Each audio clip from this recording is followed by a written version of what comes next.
주님 너무나도 감사드립니다. 오늘도 이 금요 절야 기도회 가운데 저희를 불러주셔서 하나님의 말씀 앞에 서게 하심을 감사드립니다. 주께서 부르신 것과 같이 오늘 말씀하실 때 우리의 심령 가운데 하나님의 믿음이 부어지게 하여 주시고 우리가 염려를 근심을 뛰어넘고 하나님 앞에 나아가게 하여 주시옵소서. 이제 이 금요 절야 기도회 가운데 하나님의 영이 친히 운행하시고 역사하여 주셔서 주의 말씀이 나타나게 하여 주시고 우리가 도시를 향하여 하나님 어떻게 기도할지 또 도시를 향하여 어떻게 아버지 하나님 앞에 이제 중보 기도할지 그것을 알게 하여 주시고 하나님의 비밀을 맡은 자들로서 하나님의 놀라우신 은혜로 말미암아 교회를 깨워 일으키는 사명을 감당하게 될 수 있도록 주여 역사하여 주시옵소서. 이 땅에 너무나도 많은 이들이 하나님을 잊어버리고 하나님이 없다는 없는 것처럼 그렇게 살고 있습니다. 하나님, 저들의 상한 심령과 무관심과 또 아버지 하나님 욕망에 사로잡혀 육신에 끌려 사는 그 삶에 하나님께서 개입하시고 역사하여 주셔서 하나님이 살아계시는 것을 증거케 하여 주시고 우리가 이 도시를 위해서 이 지역을 위해서 중보하게 될 때 하나님의 거룩하신 은혜의 역사가 부어지게 하여 주시옵소서. 하나님의 나라가 이 땅 가운데 임하게 되게 하여 주시고 교회들이 부흥케 하여 주시옵소서. 은혜절 교회가 부흥해야 되겠습니다. 하나님께서 역사하여 주셔서 이 사순절 기간 동안 하나님을 묵상하고 예수 그리스도의 십자가를 묵상할 때 하나님의 크신 사랑을 묵상하게 될 때 하나님의 거룩하신 은혜로 말미암아 우리에게 아버지 하나님 더욱 큰 믿음, 더욱 큰 은혜, 더욱더 큰 아버지 하나님의 놀라운 역사가 임하게 하여 주시옵소서. 하나님, 이 부활절 행사를 준비하며 많은 아버지 하나님 기도와 또 하나님의 마음이 쏟아부어졌습니다. 하나님, 주님께서 잃어버리신 영혼 가난한 이 성도들이 하나님의 음성을 듣고 하나님의 초청을 받아 주님 앞에 나오는 놀라운 은혜의 역사가 부어지게 하여 주셔서 이제 은혜제일교회 가운데 동서남북 사방에서 아버지 하나님의 이끄시는 하나님이 이끄시는 그 하나님의 사람들로 말미암아 이제 구원받는 자가 날마다 더해지는 하나님의 말씀이 임하게 하여 주시옵소서. 주여, 주님의 놀라운 역사가 아버지 하나님 기대하며 예수 그리스도의 이름 받도록 간절히 믿고 기도드리옵나이다. 아멘. 감사합니다. 말씀 보시겠습니다. 다니엘 7장 1절에서 28절 다니엘 7장 전체입니다. 다니엘 7장 1절에서 28절 제 성경이 구약성경 1244쪽입니다. 다니엘 7장 1절에서 28절 다 찾으셨죠? 우리 한 절씩 교독하겠습니다. 바벨론 베사살 왕 원년에 다니엘이 그의 침상에서 꿈을 꾸며 머릿속으로 환상을 받고 그 꿈을 기록하며 그 일의 대략을 진술하니라. 다니엘이 진술하되 내가 밤에 환상을 보았는데 하늘에 네 바람이 큰 바다로 몰려들더니 큰 짐승 넷이 바다에서 나왔는데 그 모양이 각각 다르더라. 첫째는 사자와 같은데 독수리의 날개가 있더니 내가 보는 중에 그 날개가 뽑혔고 또 땅에서 들려서 사람처럼 두 발로 서게 함을 받았으며 또 사람의 마음을 받았더라. 또 보니 다른 짐승과 둘째는 곰과 같은데 그것이 몸 한쪽을 들었고 그 입의 이사이에는 새 갈빗대를 물었는데 그것에게 말하는 자들이 있어 이르기를 일어나서 많은 고기를 먹으라 하였더라. 그 후에 내가 또 본즉 다른 짐승 곧 표범과 같은 것이 있는데 그 등에는 새 날개 넷이 있고 그 짐승에게 또 머리 넷이 있으며 권세를 받았더라. 내가 밤 환상 가운데 그 다음에 본 넷째 짐승은 무섭고 놀라우며 또 매우 강하며 또 쇠로 된 큰 이가 있어서 먹고 부서뜨리고 그 나머지를 발로 밟았으며 이 짐승은 전의 모든 짐승과 다르고 또 10뿔이 있더라.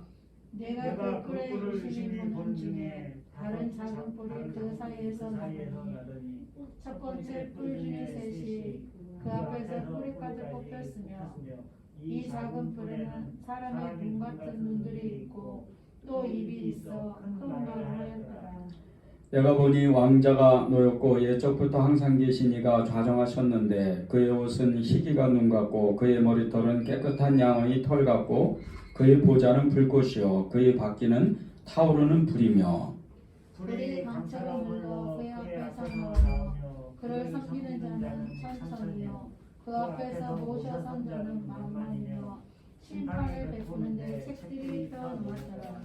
그때 내가 작은 뿔이 말하는 큰 소리로 말미암아 주목하여 보는 사이에 짐승이 죽임을 당하고 그의 시체가 상한 바 되어 타오르는 불에 던져졌으며 그 남은 짐승들은 그의 권세를 빼앗겼으나 그 생명은 보존되어 정한 시기가 이르기를 기다리게 되었더라. 내가 또 밤 환상 중에 보니 인자 같은 이가 하늘 구름을 타고 와서 옛적부터 항상 계신 이에게 나아가 그 앞으로 인도되매 그에게 권세와 영광과 나라를 주고 모든 백성과 나라들과 다른 언어를 말하는 모든 자들이 그를 섬기게 하였으니 그의 권세는 소멸되지 아니하는 영원한 권세요 그의 나라는 멸망하지 아니할 것이니라. 나 다니엘이 중심에 근심하며 내 머릿속의 환상이 나를 번민하게 한지라. 내가 그 곁에 모셔서 선 자들 주 중에 하나에게 하나에게 나아가서 이 모든 일의 진상을 물으매 그가 내게 말하여 그 일의 해석을 알려주며 이르되 그 네 큰 짐승은 세상에 일어날 내 왕이라. 지극히 높으신 신의 성도들이 나라를 얻으리니 그 누림이 영원하고 영원하고 영원하리라. 이에 내가 넷째 짐승에 관하여 확실히 알고자 하였으니 곧 그것은 모든 짐승과 달라서 심히 무섭더라. 그 이는 쇠요 그 발톱은 노시니 먹고 부서뜨리고 나머지는 발로 밟았으며 또 그것의 머리에는 10뿔이 있고 그에 또 다른 뿔이 나오매 새 뿔이 그 앞에서 빠졌으며 그 뿔에는 눈도 있고 큰 말을 하는 입도 있고 그 모양이 그의 동리보다 커 보이더라. 내가 본즉 이 뿔이 성도들과 더불어 싸워 그들에게 이겼더니 옛적부터 항상 계신 이가 와서 지극히 높으신 이의 성도들을 위하여 원한을 풀어주셨고 때가 이름에 성도들이 나라를 얻었더라. 모신 자가 이처럼 이르되 넷째 짐승은 곧 땅의 넷째 나라인데 이는 다른 나라들과는 달라서 온 천하를 삼키고 밟아 부서뜨릴 것이며 그 10뿔은 그 나라에서 일어날 10왕이요 그 외에 또 하나가 일어나리니 그는 먼저 있던 자들과 다르고 또 복종시킬 것이며 그가 장차 지극히 높으신 이를 말로 대적하며 또 지극히 높으신 이의 성도를 괴롭게 할 것이며 그가 또 때와 법을 고치고자 할 것이며 성도들은 그의 손에 붙임받아 한 때와 두 때와 반 때를 지내리라. 그러나 심판이 시작되면 그는 권세를 빼앗기고 완전히 멸망할 것이요 나라와 권세와 온 천하 나라들의 위세가 지극히 높으신 이의 거룩한 백성에게 붙임받으리니 그의 나라는 영원한 나라이라. 모든 권세 있는 자들이 다 그를 섬기며 복종하리라. 함께 읽겠습니다. 그 말에 이에 그친지라. 나 다니엘은 중심에 번민하였으며 내 얼굴빛이 변하였으나 내가 이 일을 마음에 간직하였느니라. 아멘. 네, 성경이 이렇게 이제 다소 좀 긴데 오늘 이렇게 말씀을 굳이 이렇게 1절부터 28절까지 읽었던 이유는 이 다니엘의 이 받은 환상 이것이 오늘 말씀의 주제이기 때문입니다. 오늘 이제 이 다니엘이 본 여러 나라 가운데 넷째 나라 이 로마를 통해서 로마의 흥망성쇠를 통해서 우리가 이 성남시를 어떻게 기도할지 그리고 또 우리가 어떤 마음으로 어떤 자세로 중보기도할지 그것을 우리가 나누고 기도했으면 좋겠습니다. 오늘 이 다니엘 7장은 사실 이렇게 복잡한 것 같아도 아주 간단해요. 다니엘이 이제 벨사살 왕이라는 이 바벨론의 마지막 왕입니다. 이 마지막 왕 원년에, 그러니까 천년이죠. 왕이 된 첫 해, 그 첫 해에 어느 날 이렇게 밤에 꿈을 꿨는데 환상을 보았습니다.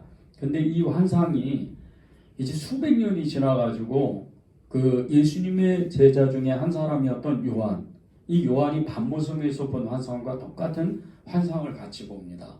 근데 이미 이제 다니엘은 그 수백 년 전에 이제 그것도 정말 이 바벨론 땅에서 이미 이 미래에 될 일을 다 본 거예요. 수천 년 그 뒤에 앞에 있는 일들을, 미래 일들을 다 본 겁니다. 여기서 나오는 나라가 4개 나라가 있습니다.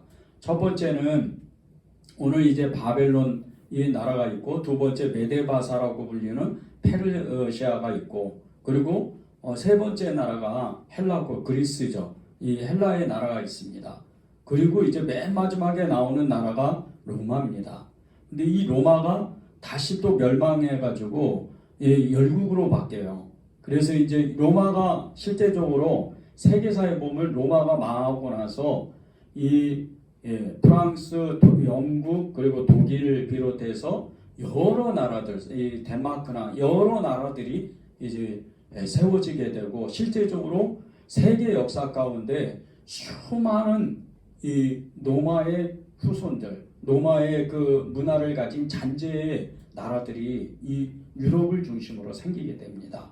그것이 오늘 말씀인데, 오늘 이 4나라를 첫 번째 이제 짐승들로 이렇게 표현을 했는데, 첫 번째는 사자가 나옵니다. 두 번째는 표범이 나오고, 두 번째는 곰이 나오고, 세 번째는 표범이 나오고, 네 번째 짐승은 이제 우리가 보통 동물들을 얘기할 때, 그리고 맹수들을 얘기할 때 이런 모양이 없을 정도로, 이런 이제 인류사에 이런 짐승이 없을 정도로 이상한 생물이 하나가 무섭다고 표현하는 이 생물이 나오는 겁니다. 그런데 여기에서 나오는 이 짐승들의, 이 다니엘이 본 짐승들의 모습이 마치 우리 판타지 영화 같은 데 있죠. 이런 판타지 영화 같은 데 나오는 짐승들입니다. 첫 번째 사자가 나오는데, 이 사자의 등에 날개가 있습니다. 근데 그것도 독수리 날개 모양으로 이 사자가 날아가는 거예요. 사자가 날아갈 정도로, 그렇게 그냥 사자가 그냥 있어도 엄청난 능력을 가지고 있는데, 사자가 한번 물면 다 죽는 거 아시죠? 근데 그 날개까지 있어서 엄청난 힘을 발휘합니다. 이 나라가 바벨론인데, 바벨론이라는 나라는 세계에서 당시에 가장 강력한 나라였던 이 아수르라는 나라를 무너뜨리고, 아주 작은 나라인데도 불구하고 엄청나게 정말 이렇게 제국을 이루었던 이 이라크와 이란을 중심으로 페르시아라는 나라의 그 전신과 같이 바벨론의 유프라테스강, 이 티그리스강 중심으로 엄청난 제국을 이뤘던 그런 나라입니다. 그리고 두 번째가 이제 곰이 나오는데, 이 곰도 그냥 곰이 아니에요. 그 곰이 이 사이에 가지고 있는 그 갈빗대가 3대를 물고 있어요. 근데 이 갈빗대가 보통 갈빗대가 아니고 엄청나게 철을 다 무너뜨릴 정도로 그렇게 강력한 갈빗대를 입에다 물고 있는 거예요. 그러니까 맹수 중에 맹수죠. 그 앞에 있는 나라를 무너뜨릴 정도로 강력한 나라입니다. 그런데 그 나라가 2개의 나라로 또 나뉘어집니다. 첫 번째는 메데라는 나라를 세우게 되고, 그 다음에 바사라는 나라를 세우는데, 이 바사라는 나라가 나중에 이름을 고쳐서 페르시아가 됩니다. 나중에 이 페르시아는 로마를 정말 공격해서 무너뜨리는 나라가 되죠. 그리고 실제 이 세계사에 보면 이 오스만 트루크라는 나라가 중세 시대까지 있었습니다. 그리고 동로마는 이 무슬림 지역의 이 페르시아의 후손이었던 이 무슬림을 믿었던 나라의 술탄에 의해서 완전히 망하는 나라가 됩니다. 그리고 이 서로마, 이제 오늘 이 로마를 공부하게 될 텐데, 이 서로마는 이 고트족이라고, 이게 지금으로 말하면 독일 민족이에요. 근데 이제 그때 당시에는 야만인이라고 그랬습니다. 그런데 이것은 단순히 그냥 로마의 입장에서 보니까 북쪽에 사는 오랑캐라 그래가지고 야만인이라고 그러지, 실제적으로 지금 이제 현대 이제 근세 시대를 지나서 현대에 이르는 신학자들 또 역사학자들이 연구한 결과로는 이미 고투족에게 이 기독교가 전해졌다는 겁니다. 그래서 실제적으로 지금 이제 로마가 무너질 때 로마 사람들이 기독교를 공격하고 너희들 때문에 이 로마가 1000년 역사가 망했다 이렇게 공격을 해댔을 때 실제 이 고투족은 이 로마 제국을 무너뜨릴 때 기독교 성질을 하나도 건드린 적이 없어요. 그대로 남겨두는 거예요. 성당이건 그리고 기독교의 모든 어떤 잔재 문화들, 기독교 문화들 이런 것은 하나도 건드리지 않았어요. 그 이유가 이제 수백 년이 지나서 알게 된 겁니다. 이 고투족에게도 복음이 전해진 거예요. 이미 어떤 경로로 복음이 전해졌는지는 알 수는 없지만 이 복음이 전해져서 정말 이 고투족 안에도 그 이제 이 북방 오랑캐라고 하는 이 민족에게도 이미 복음이 전해져서 그들의 마음이 오랑캐족이 아닌 마음이 너무 부드러웠다는 거예요. 다만 이 고투족은 지금도 그렇잖아요. 북유럽 사람들은 엄청나게 큽니다. 보통 사람보다 커요. 키가 장대하고 힘이 아주 강합니다. 그러다 보니까 이 스웨덴을 중심으로 이쪽에는 바이킹족이 있었죠.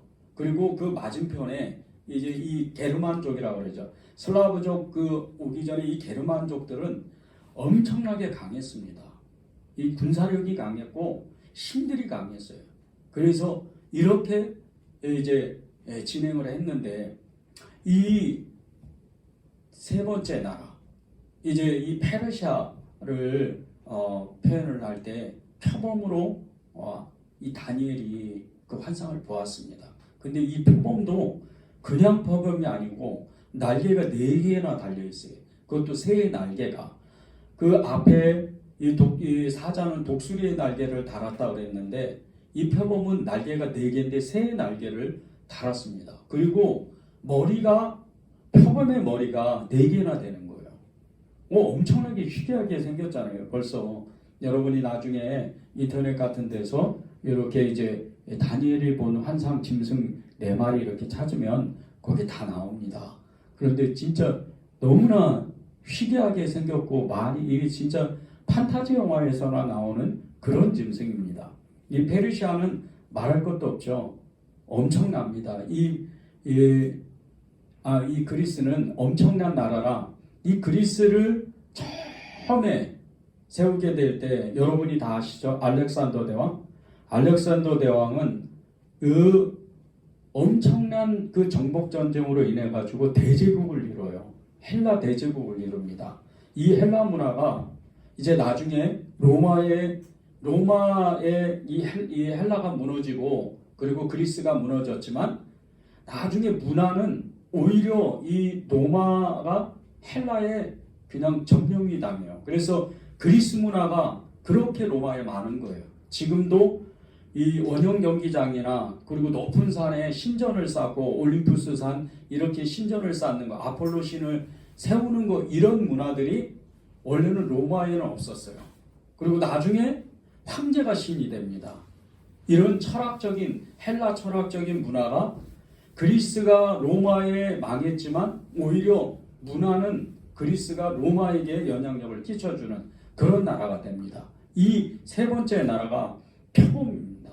그리고 이제 네 번째 로마가 나오는데 이 로마를 상징하는 이 짐승은 그냥 무서운 짐승이라고 나와요. 이름이 없어요. 무서운 짐승인데 그냥 무서운 짐승이 아니고 엄청나게 힘이 강하고 그 이가 철로 되어 있어요.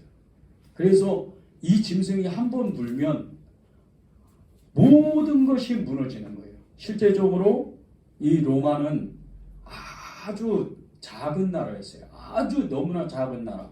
노무루스라는 이 사람이 그 동생 레무스하고 같이 이 나라를 세웠는데 나중에 이 로무루스라는 사람이 실제 이제 로마를 기초를 쌓습니다.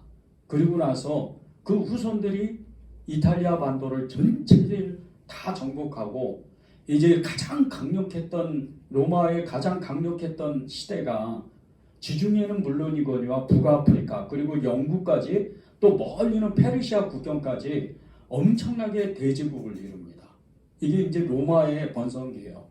그런데 이 로마를 상징하는 짐승이 뿔이 이 10개가 달립니다.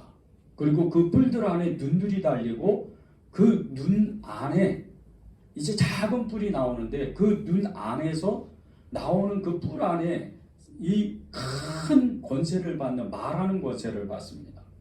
그래서 실제적으로 하나님을 모독하는 문화가 이 로마에 엄청나게 일어나는 겁니다. 로마는 하나님도 믿고 그리고 자신들의 조상 대대로부터 내려오는 전통적인 신앙을 믿었습니다.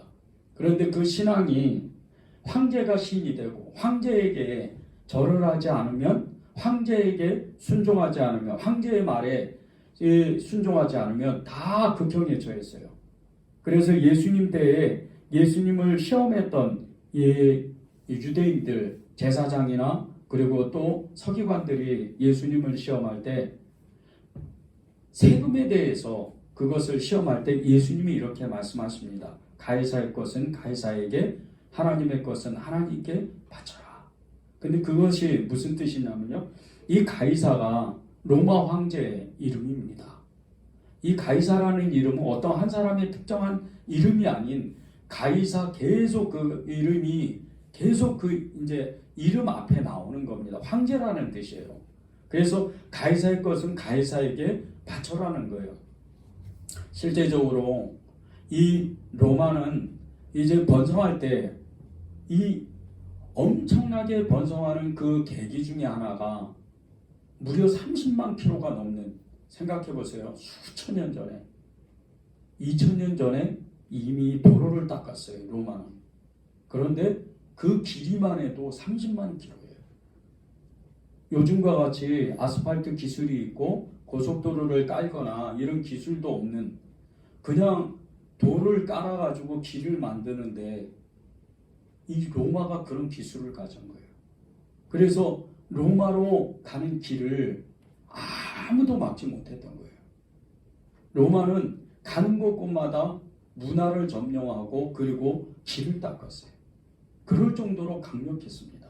그리고 로마의 군대, 이 로마의 군대는 이 군단으로 이것을 편성을 했는데 10군단으로 10개의 군단으로 나눴습니다. 그 중에도 10군단은 이 황제의 친위부대입니다.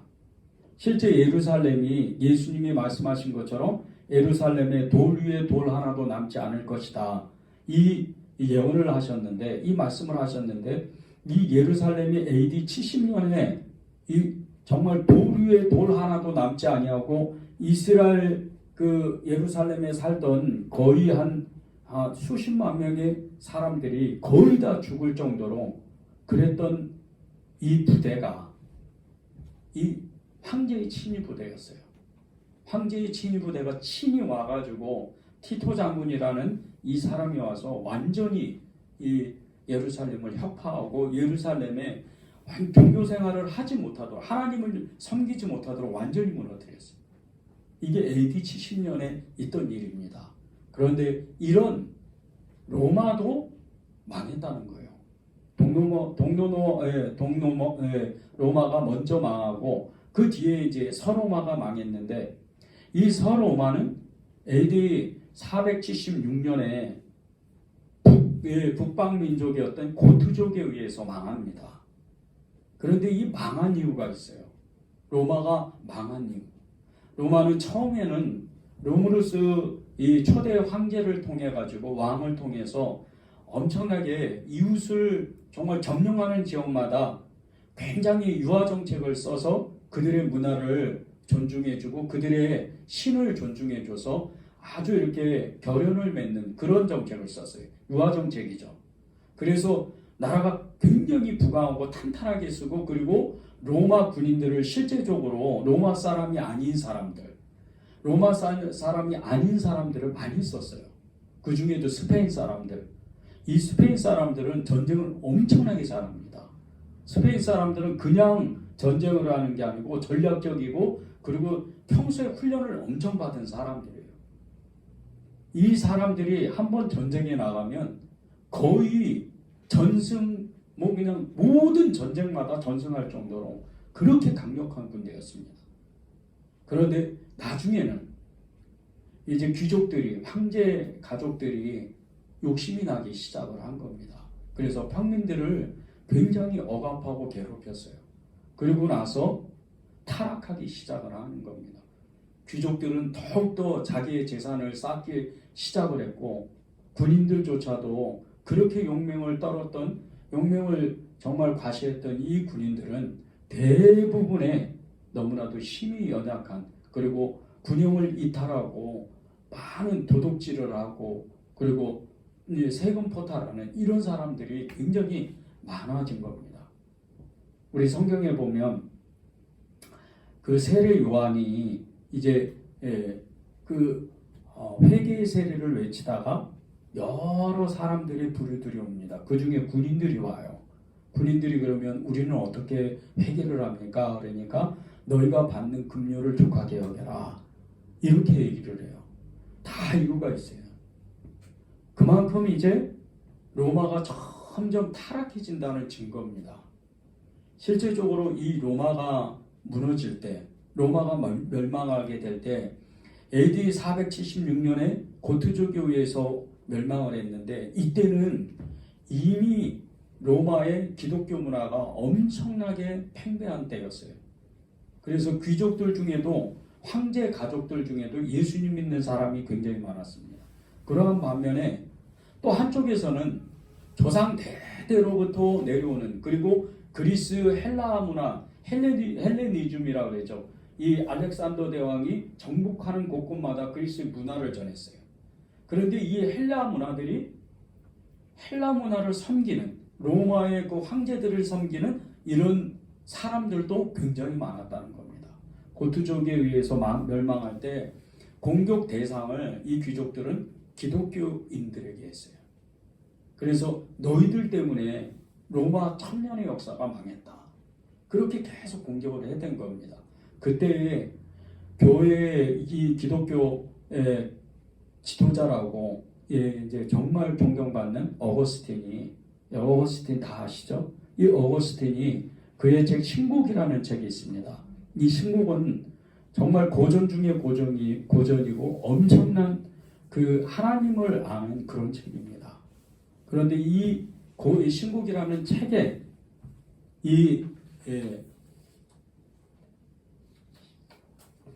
어거스틴이 이렇게 거기에 책에 이렇게 기록을 했습니다. 망한 것은 인간의 도시지만 하나님의 도시는 망하지 않았다. 하나님의 도시는 망하지 않았다는 거예요. 어거스틴이 이렇게 얘기한 것은 로마가 무너지고 멸망을 했지만 로마를 점령했던 이 고트족을 통해서 실제적으로 기독교는 더욱더 번성합니다. 기독교는 망하지가 않는 거예요. 그리고 그 기독교 역사 가운데 계속해서 기독교는 전파되고 더욱더 발전해 나아갑니다. 그런데 이 로마가 멸망했던 것을 많은 역사학자들이 연구를 했을 때 이 로마가 망했던 이유 중에 하나가 귀족들의 탐욕이었고, 그리고 귀족들이 황제들과 황제의 가족들과 너무나도 내분적인 이 분열 때문에 망했다는 거예요. 탐욕이죠. 말할 것도 없이 이 여러 타락 중에 정말 이렇게 재물을 탐하거나 성적으로 문란하거나 이런 타락은 역사에 말할 것도 없어요. 그런데 로마가 망했던 이유, 이것을 그리스도인들은 다른 시각에서 보아야 된다는 거예요. 예수님을 믿는 사람들, 예수님을 믿는 성도들은 이 로마가 망한 이유를 하나님의 관점에서 보는 겁니다. 그것은 이 로마라는 도시가 성경의 도시이고, 그리고 세상의 문화를 가졌던 이 도시가 왜 망했을까? 그것은 우상숭배라는 거예요. 이단적인 사상을 가졌다는 겁니다.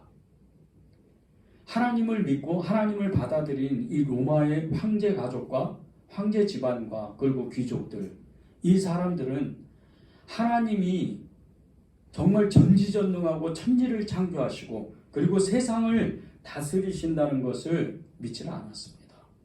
교회의 몇몇 지도자들 그리고 평민들만 하나님이 전지전능하다고 믿었던 거예요.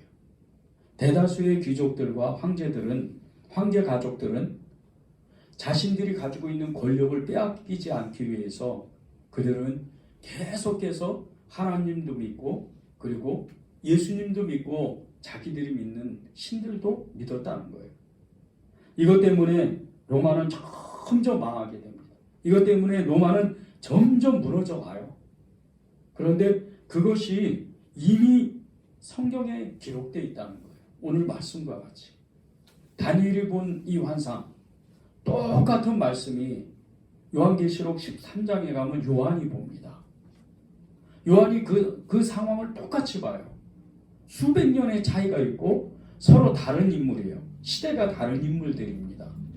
그런데 이 똑같은 상황을 로마가 망할 것이라는 것을 똑같이 주의 선지자들이 보는 거예요.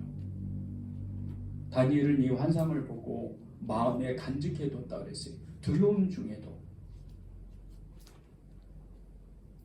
요한 사도는 어땠습니까?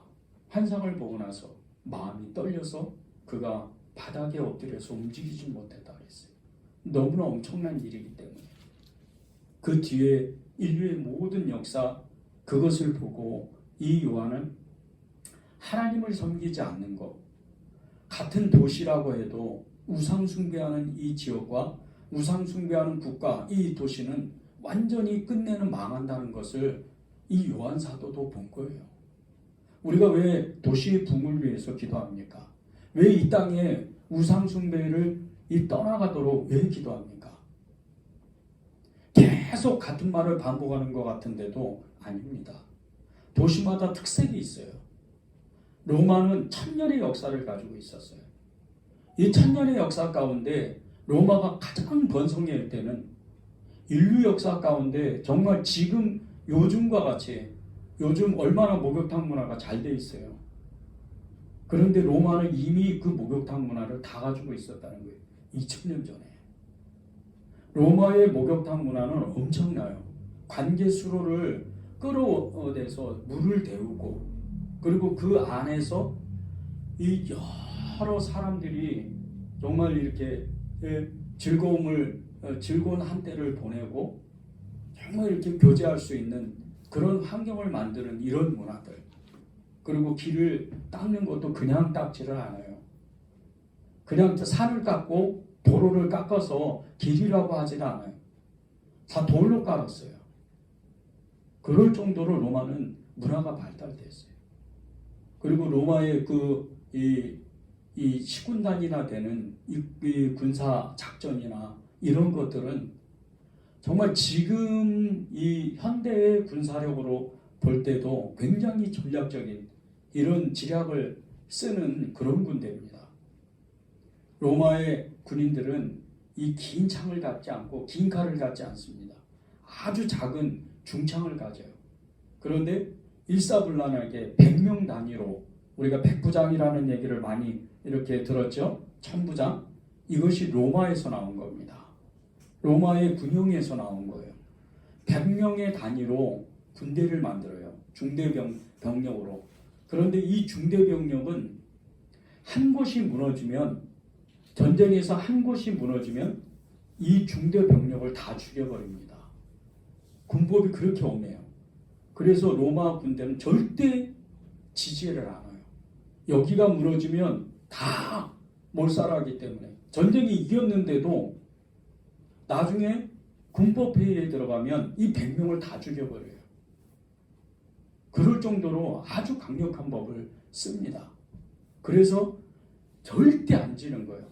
한 사람이 죽으면, 한 사람이 다치면 이 방패로 그 사람을 가려요.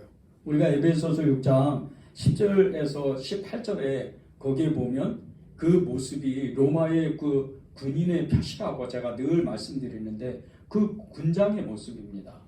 그런데 그 방패, 믿음의 방패라고 나오는데 이 로마 군인이 가지고 있던 이 방패는 그냥 방패가 아니에요. 혼자 있을 때는 약합니다. 그런데 100명이 처음처럼 이것을 이렇게 갖고 있을 때는 엄청납니다. 웬만한 이 부대가 와도 그걸 뚫지를 못해요. 그럴 정도로 강합니다. 그런 군사력을 갖고 그런 문화를 갖고 또 그런 정말 이런 지식을 가진 이 로마가 끝내 망해버려요. 망할 이유가 없었어요. 사실은 워낙 강력한 나라예요. 생각해 보세요. 지금 유럽 여행을 해보신 분도 계시고 안 하신 분도 계실 텐데 북부 아프리카, 이집트는 물론이거니와 북부 아프리카에 전혀 이 어거스틴이 북부 아프리카의 교부였어요. 로마 교부가 아닙니다. 알렉산드 이제 드리아라는 지방이 있어요. 북부 아프리카에. 거기 교부였어요. 그럴 정도로 아프리카 그 북부에 엄청난 지역과 그리고 지중해 연안에 있는 엄청 그 나라들이 많잖아요. 터키를 비롯해서 그리스, 로마, 스웨덴, 스페인 이런 나라들이 거기 쭉 있잖아요. 그런데 그 멀리 그 바다를 또 넘어가지고 영국 일부까지 그렇게 엄청난 정말 영토 확장을 그렇게 가졌던 나라입니다. 그리고 이 남쪽으로는 이 시베리아 거의 국경선, 이 페르시아 국경선까지 이 티그리스, 유프라테스 강 국경까지 거의 다 차지했어요. 그럴 정도로 강력한 나라였어요. 그런데 어느 날부터 나라가 멸망하기 시작하더니 완전히 이제 망해버리는 거예요. 힘이 없어서요? 군사력이 약해서요? 아닙니다. 그 군사력은 실제 제가 아까 말씀드린 대로 이 스페인의 군대, 이 군대를 초청해서 다시 이 군대를 세우면 고트족에게 질 수가 없어요. 그런데 처음에 그 수백 년 전에 왕들은 이제 다른 문화를 받아들이고 흡수해서 그들의 문화로 같이 섞여서 살았는데 나중에 이제 엄청나게 번영한 이 로마는 교만해져 버리는 거예요. 우상 숭배 때문에. 그리고 다른 문화를 절대 안 받아들입니다. 따지고 보면 이 헬라 문화를 받아들인 로마잖아요. 그런데 자기들의 고유 문화도 아니면서 다른 문화를 싫어하는 거예요.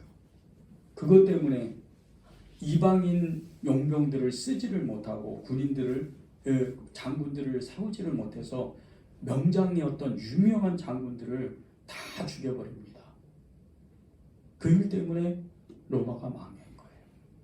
고트족이 폭력적이고 엄청나게 힘이 강해서 망한 게 아니에요. 고트족은 계속해서 그 로마를 수백 년 동안 계속 공격을 했었어요. 그런데 처음엔 너무나 미미했고 너무나 연약했어요. 계속 이겼어요. 그러다가 AD 476년에 완전히 서로마는 망한 겁니다. 그 이유가 하나님을 섬기지 않고 우상도 같이 섬겼다는 거예요. 왜 그러면 로마도 복음이 처음부터 전파된 나라도 아니고 민족도 아니었는데 나중에 이제 복음이 전파되었는데 원래 믿던 이 우상 숭배 그리고 조상 대대로 믿었던 그들의 신들을 버리지 못하는 것을 혹시나 역사적인 관점이 아닐까 이렇게 생각할 수도 있습니다. 우리나라가 그렇잖아요. 5,000년 역사에 우리가 가장 많이 섬기는 게 뭡니까? 불교요? 유교요? 아닙니다. 우리나라가 제일 많이 섬기는 건 정령숭배예요. 무당이라고 그러죠. 정한수 떠놓는 거. 해와 달을 섬기고 강을 섬기고 그리고 명산에 가면 높은 산에 금강산이나 한라산, 지리산, 설악산 같은 데 가면 그 바위에다가 거기에 초를 갖다 놓고 정한수를 떠놓고 수를 따르고 섬기잖아요. 바위를. 굉장히 그게 오래됐어요. 이 성남시 지역만 해도 수백 년 동안, 아니 거의 1000년이 넘도록 그런 우상숭배 문화가 있습니다. 이 성남시 지역은 1000년 전에 삼국시대 때 가장 신라 백제 고구려가 각축장을 벌였던 군사적 요충지가 이 남한산성입니다. 남한산성 꼭대기 가면 수어장대라고 있는데, 이 수어장대는요, 조선시대 때 이 날이, 그때는 지금처럼 이렇게 오염이 되지 않아서 공장이 없으니까 수어장대에서 보면 양평에 있는 이 나루터까지 다 보일 정도로, 양평 지방이 보일 정도로 그렇게 정말 시야가 한눈에 띄는, 저기 서울의 북한산성과 같이 이 남한산성은 굉장히 이 전략적으로 군사적 요충지였어요. 그래서 전쟁의 각축장이 되다 보니까 신라가 이 남한산성을, 북한산성을 빼앗게 되면 엄청나게 힘을 갖는 거예요. 백제가 이 땅을 차지하면 또 백제가 힘을 받는 거예요. 고구려가 이 땅을 차지하면 북한산성을 자주 침공했죠. 그러면 또 엄청나게 강성한 나라가 되는 거예요. 그러다 보니까 많은 전쟁을 치르고 많은 사람들이 죽거나 그리고 또 잡혀가거나 하다 보니까 우상숭배가 계속해서 그 문화가 생기는 거예요. 남편이 잡혀가고 아내가 잡혀가고 아들이 잡혀가고 부모 아버지가 잡혀가고, 그래서 그 안전을 빌기 위해서 정한수 떠놓고 또 무당에게 찾아가서 절을 하고 하늘 일원 성신에게 절을 하다 보니까 문화가 되고 이것이 신이 되는 겁니다. 이런 문화를 가지고 있어요. 이 성남시가 왜 이렇게 오랫동안 이런 우상숭배가 이렇게 심했는가? 그것은 복음이 전파되지 않았기 때문이에요. 지금은 이제 복음이 전파돼서 기독교 130년 역사의 한국교회 안에 복음이 전파되지 않는 지역은 하나도 없어요. 그런데 우리가 성남시에 살면서 성남시의 복음화를 위해서 기도할 때 어떻게 기도를 해야 되나? 오늘 말씀과 같이 오늘 22절에 보면요, 옛적부터 항상 계신 이가 와서 지극히 높으신 이의 성도들을 위하여 원한을 풀어주셨고 때가 이름에 성도들이 나라를 얻었다 그래요. 하나님이 지극히 높으신 예수 그리스도, 그분이 이제 마지막에 와서 로마를 무너뜨린 것 같이 새로운 이 나라를 만들어서 성도들에게 주시는 것 같이, 우리는 이 성남시의 오랜 우상숭배가 깨지도록, 그리고 또 이 땅의 모든 정령숭배가 깨지도록 우리는 기도해야 된다는 거예요. 그래야 이 도시가 부흥하고 이 도시가 성시화의 도시가 되는 거예요. 그냥 성시화가 안 됩니다. 로마가 무너졌던 것, 그것은 예수님을 잘 믿는 사람도 많았어요. 순교자가 엄청나게 나왔잖아요. 로마의 황제들에 의해서. 그런데도 그 땅이 망합니다. 왜 그러는 거예요? 그 땅이 우상숭배가 더 많은 거예요. 여기는 어때요? 이단 종파들이 너무 많잖아요.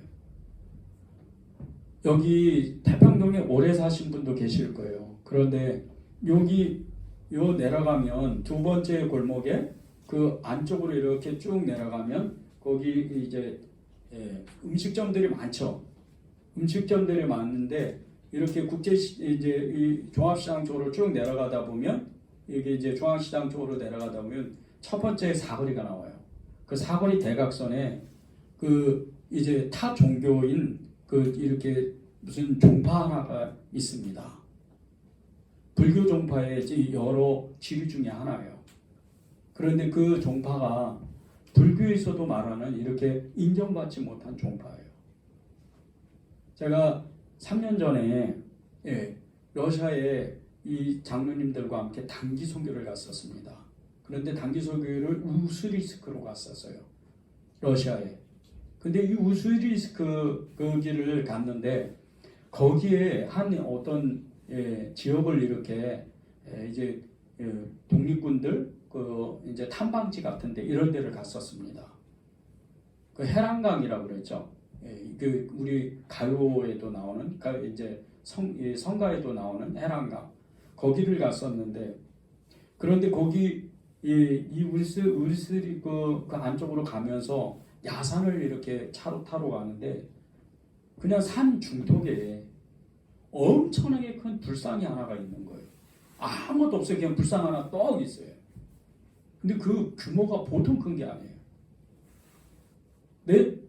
그게 이 진원지가 대한민국이라는 거예요. 거기가 성지라는 거예요. 그들의 성지. 깜짝 놀랐어요. 제가 이 은혜제일교회를 부임해가지고 이 지역을 이렇게 이단종파들이 있나 찾아보면서 거기에 그곳을 그 종교시설을 제가 보면서 너무 깜짝 놀랐어요. 이 파 이름이 제가 우스리크에서 그 러시아에서 본 그 파하고 똑같은 거예요. 여기 태평양에서 오래 사셨던 분들은 조금만 눈여겨보면요 이런 것이 그냥 보입니다. 여기 교회로 올라가죠. 이렇게 올라가는데 한 30m 정도 올라가면 거기 이제 그 도시가스가 있어요. 도시가스 사무실이 있는데 그 앞집이 무교주입니다.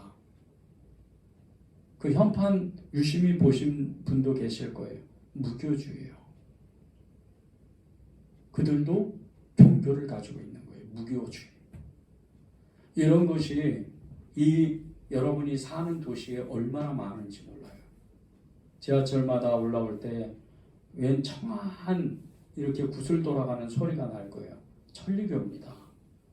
그런데 여러분은 그런 소리를 들으면서 또 그런 장소를 보면서 어떤 마음으로 지나가고 어떤 마음으로 그들을 쳐다보세요. 그런 시설들을. 어떤 분은 하대원에 있는 어떤 연구소를 하나를 보면서 굉장히 시설이 좋다고 굉장히 이런 데가 성남에 이런 연구소가 있다고 하면서 너무 칭찬을 하시더라고요. 그분이 집사님이에요. 근데 거기가 어디인 줄 아십니까? 모란에서 이사 갔던 JMS인가? 아니 JMS가 아니고 그 이름 이제 영어 약자는 잘 모르겠는데요. 남녀호랭개교 그 사무실이에요. 네. 그 건물 자체가 그렇습니다.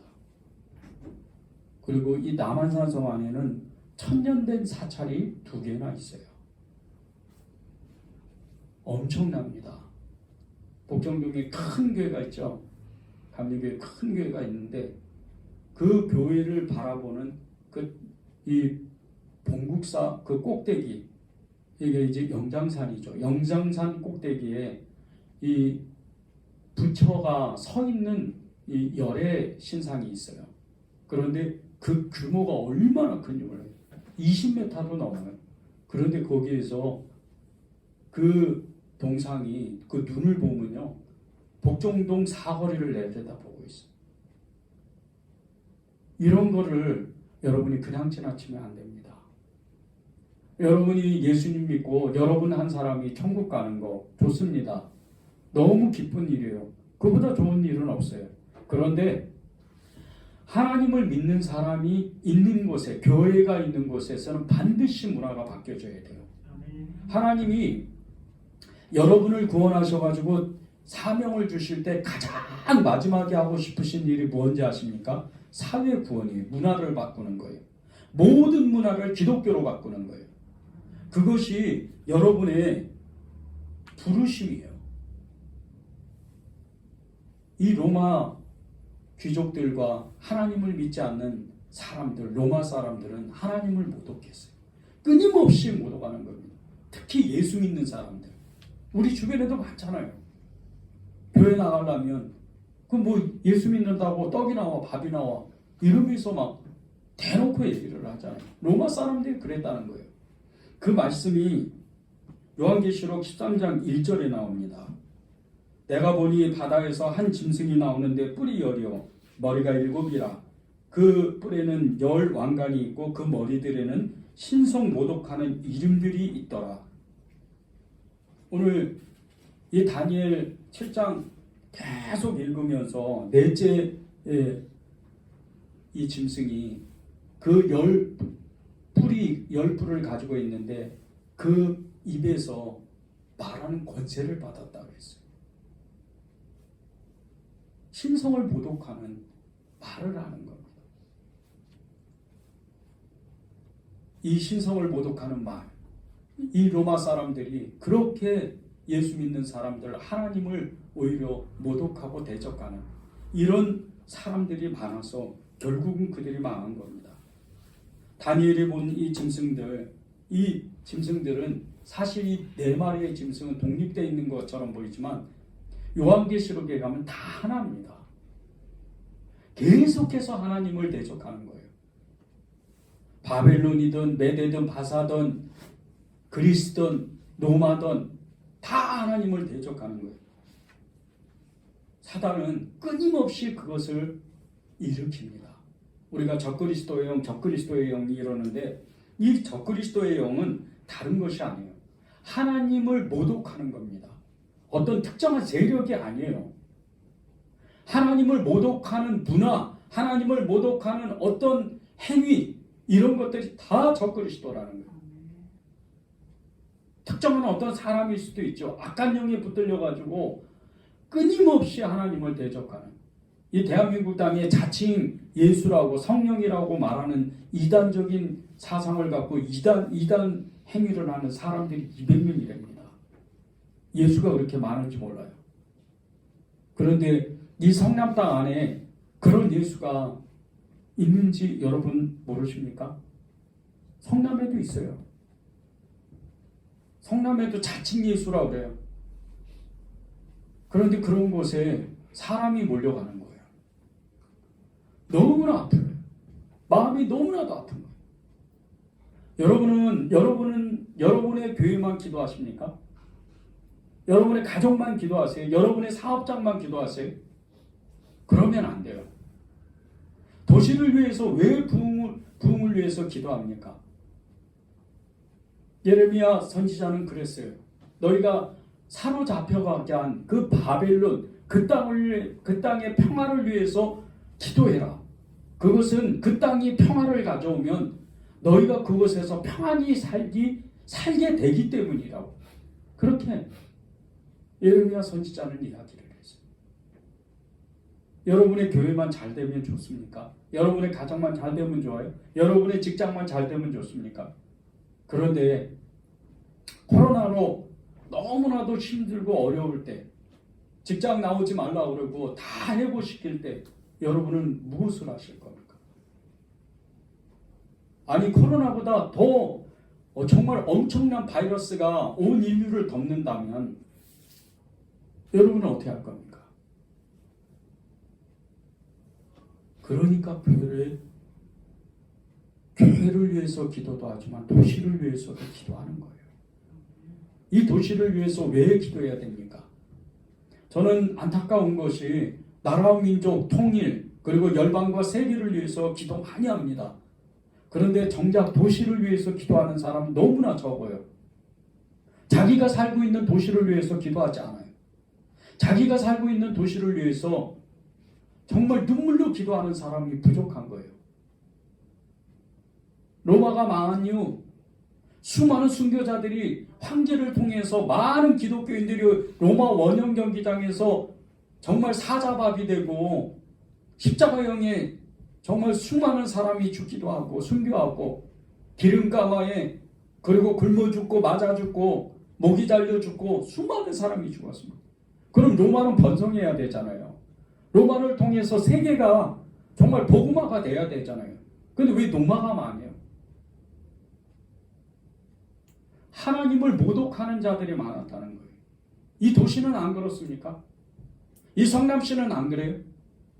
조금만 우리가 교회 바깥으로 나가보면 요즘 그냥 코로나 때문에 교회를 지탄의 대상으로 잡아요.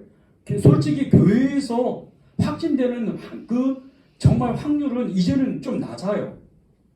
교회 욕하면 안 돼요. 그런데 세상 사람들이 교회를 욕합니다. 왜 그렇죠? 교회를 욕하는 이유, 하나님이 없다고 믿기 때문이에요.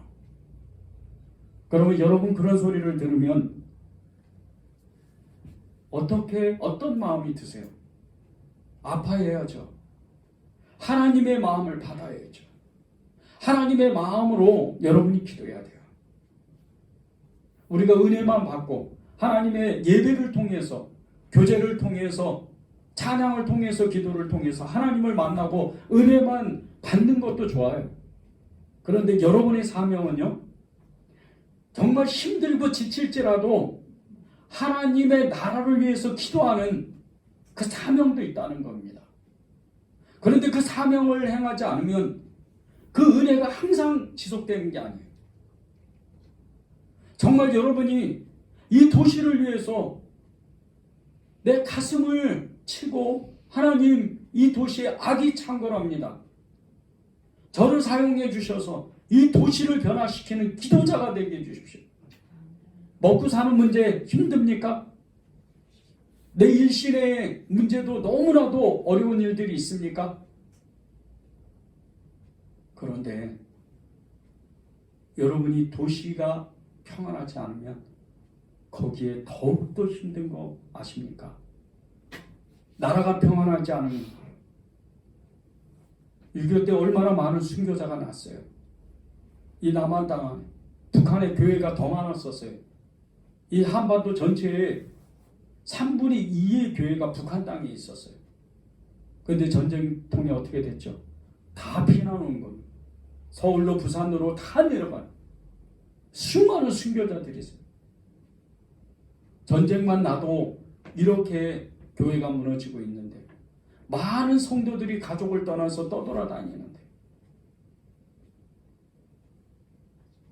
전염병만 한번 창궐해도 교회가 그냥 근간이 흔들려요.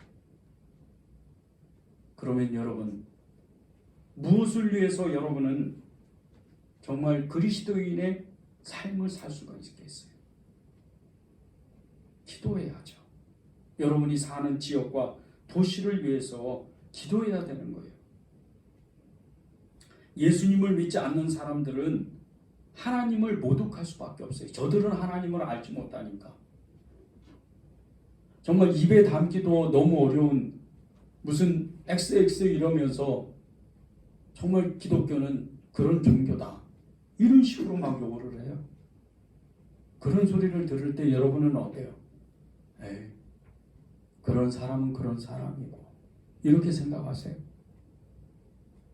그런데 그렇게 욕을 하고 사이트를 만들고 그것을 보급하고, 심지어는 제가 언젠가 보니까 버스 광고판에다가 그렇게 큰, 거의 길이만 해도 한 3m가 가까이 되는 그 옆에 버스 광고에 하나님은 없다, 아예 딱 써놨더라고요. 하나님은 없다.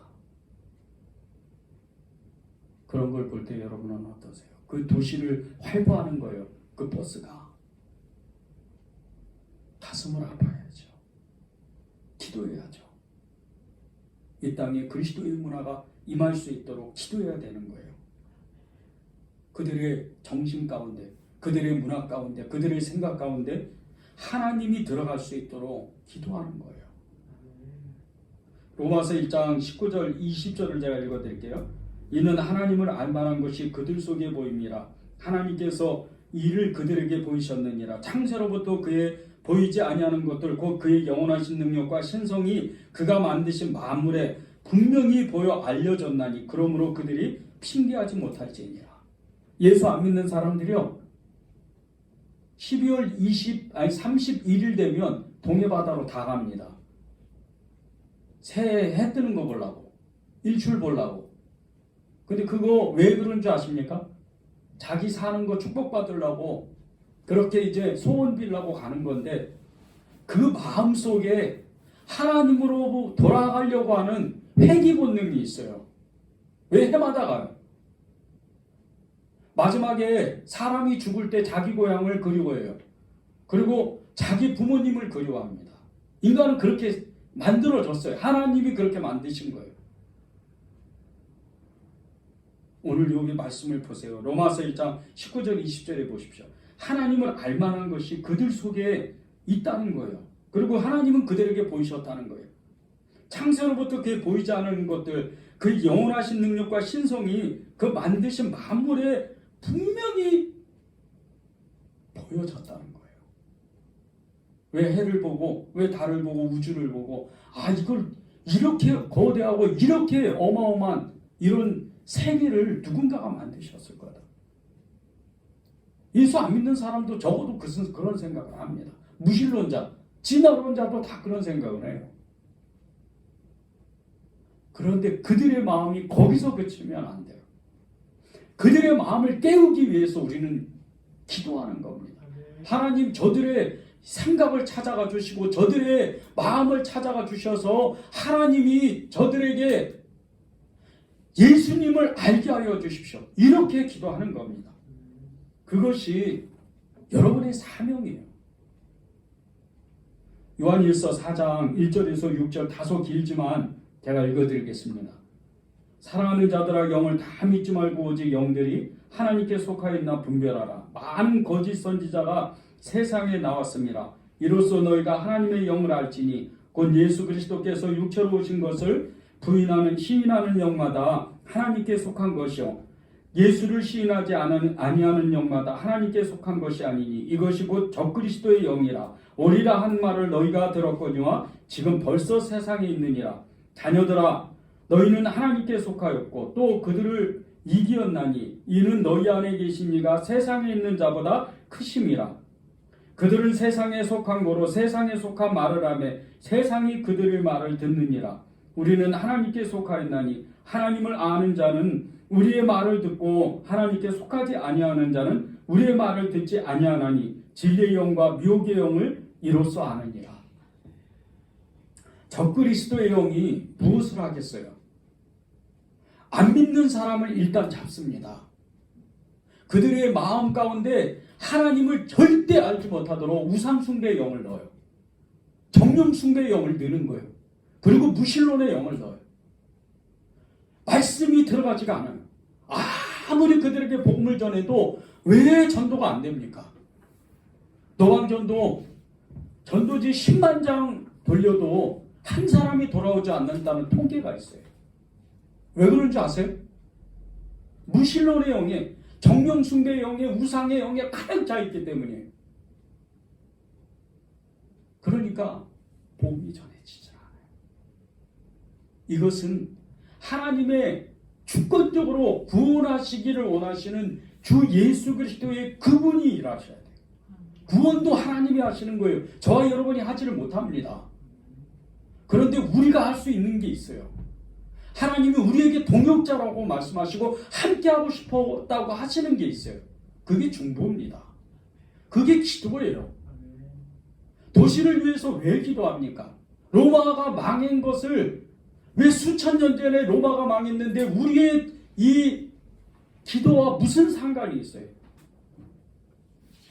그런데 이 성남시가 딱 로마와 같이 그렇게 우상 숭배하고 정령 숭배하고 무신론주의적인 하나님을 모독하는 그런 문화가 가득하지 않아요. 제가 여러분에게 이 은혜제일교회는 이제 앞으로 도시의 부흥을 위해서 기도하는 교회, 도시의 이 영적 전쟁을 위해서 기도하는 교회, 도시 성취화를 위해서 기도하는 교회가 돼야 됩니다 하고 외치는 이유는 누군가는 그 사역을 감당하고 누군가는 그 사명을 감당해야 되기 때문에, 어떤 교회는 그것을 감당해야 되기 때문에 여러분에게 절박하게 함께 기도하자고 여러분을 초청하는 거예요. 적그리스도의 영, 이 적그리스도의 영이 이미 이 세상에 활동하고 있는데, 여러분이 생각하는 영화에서 보는 것처럼 머리를 풀고 산발하고 음습한 어두운 지역에서 갑자기 튀어나와서 그렇게 사람을 놀래키고 생명까지 빼앗기는 그런 공포영화 같이 그런 것이 적그리스도의 영이 아니에요. 그건 미혹이에요. 적그리스도의 영은 훨씬 더 커요. 적그리스도의 영은 이미 예수를 믿는 사람들조차 하나님 없잖아. 네가 아무리 노력해도 하나님 없잖아. 네가 아무리 하나님 앞에 예배드리고 아무리 해줬어도 하나님은 없잖아. 그런 문화를 만드는 것이 적그리스도예요. 여러분은 어떻게 하실 거예요? 정말 이 성남시라는 이 도시가 여러분 마음 안에 품어질 수 있도록 여러분이 기도해야 됩니다. 하나님의 말씀을 가진 자, 말씀이 있는 사람, 이 사람이 기도하는 거예요. 이스라엘 민족이 정말 400년이 넘도록 이집트에서 애굽 땅에서 포로가 되어서 그들에게 가나안 땅을 정복하게 할 때 하나님이 그들에게 우상 숭배하지 말라고 경고하시면서 주신 말씀이 있잖아요. 스스로 삼가라. 그것이 신명기 4장 23절에 나옵니다. 너희는 스스로 삼가서 너희 하나님 여호와께서 너희와 세우신 언약을 잊어버려서 내 하나님 여호와께서 금하신 아무 형상도 우상이든지 조각하지 말라.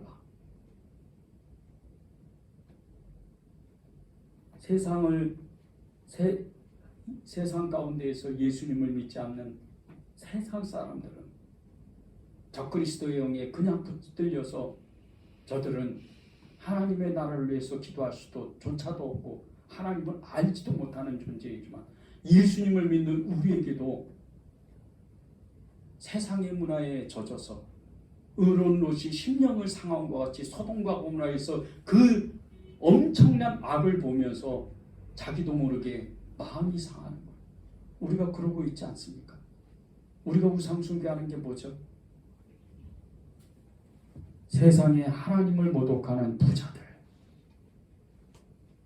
세상의 권력을 가지고 명예를 가진 자들이 하나님이 없어요. 무슨 소리예요? 이 땅은 진화했는데 이 지구의 역사가, 이 지구라는 별의 역사가 40억 년입니다. 이러면서 말할 때 권위 있는 학자가 이런 것을 세미나 가운데에서 정말 논문을 발표할 때, 그럴 때 우리는 우리도 모르게 존경하는 그런 명성 있는 사람이 학자가 저렇게 얘기하니까 그럴 수도 있을지도 모르겠다, 이 생각을 하는 겁니다. 부자들을 부러워하고. 요즘 미국 하버드대 교수이신 램지어라는 교수가 우리 정말 일제시대 때 너무나 가슴 아픈 이 위안부 할머니들, 이 역사를 왜곡한 논문을 발표했어요. 우리나라는 물론이거니와 온 나라 가운데 정말 깨어있는 학자들은 정말 이 왜곡된 논문을 반박하면서 역사 왜곡이라고 그렇게 외치고 있습니다. 우리나라 사람도 아닌데, 심지어는 일본의 학자들도 일부가 이번에 그것은 가짜다, 역사 왜곡하지 마라, 이렇게 인터뷰했다는 기사를 봤어요. 여러분은 어떠세요? 여러분 예수 믿는 분이잖아요. 여러분이 이 적그리스도의 영이 활동할 때, 이단의 영이 활동하고 정령숭배의 영이 활동하고 무신론의 영이 활동할 때, 여러분은 여러분의 아무도 듣지 않지만 여러분이 이렇게 외쳐야 돼요. 무슨 소리입니까? 하나님, 이 땅의 주인은 하나님이십니다. 아멘. 하나님, 이 땅에 하나님의 나라가 임해야 됩니다. 아멘. 이렇게 외쳐야 되는 거예요. 여러분에게 정말 간곡히 부탁드리고 싶어요. 이 은혜제일교회 성도 여러분에게 기도하십시오. 이 도시를 위해서. 이 도시가 아무 변화가 없는데 은혜제일교회가 이제 사람들이 와서 그리스도의 성도들로 수십 명, 수백 명, 수천 명, 수만 명이 찬들, 그것이 부흥일까요? 아니에요. 진정한 부흥은 이 은혜제일교회가 사람이 많아지면 많아질수록 이 지역에 칭찬과 소문이 계속 나야 돼요. 교회가 있어서 우리는 편안해요, 좋아요, 교회가 있어서 우리에게 많은 도움이 돼요. 이 소리가 나와야 돼요. 그것이 문화를 바꾸는 겁니다. 오늘 로마를 통해서 로마의 이 정말 흥망성쇠를 통해서 우리가 이 성남시 땅을 위해서 어떻게 기도를 해야 되나. 다니엘이 본, 요한이 본 이 로마의 앞에 있는 이 멸망의 예언의 말씀을 보면서 저와 여러분은 오늘 정말 기도하기를 결단하는 여러분이 되기를 정말 간절히 축원합니다. 기도하고 마치겠습니다. 주님, 너무나도 감사드립니다. 오늘 하나님이 주신 마음 다 담아내지 못하고 마음만 절박하고 안타까운 마음만 토로했습니다. 전하시는 분은 주님이시오, 깨닫게 하시는 분도 주님이십니다. 하나님, 다니엘이 본 이 로마의 미래, 로마의 멸망을 우리가 읽으면서 하나님 그냥 지나치지 아니하고 우리가 이 로마를 통해서 배운 이 성남시에 대한 간절한 마음, 이 성남시의 영혼들을 향한 하나님의 원대한 계획들, 하나님이 하늘에서 이루신 하나님이 그토록 하고 싶어 하시는 영혼 전도의 그 역사를 위해 우리가 이 도시를 붙잡고 기도하는 은혜를 누리게 하여 주시옵소서.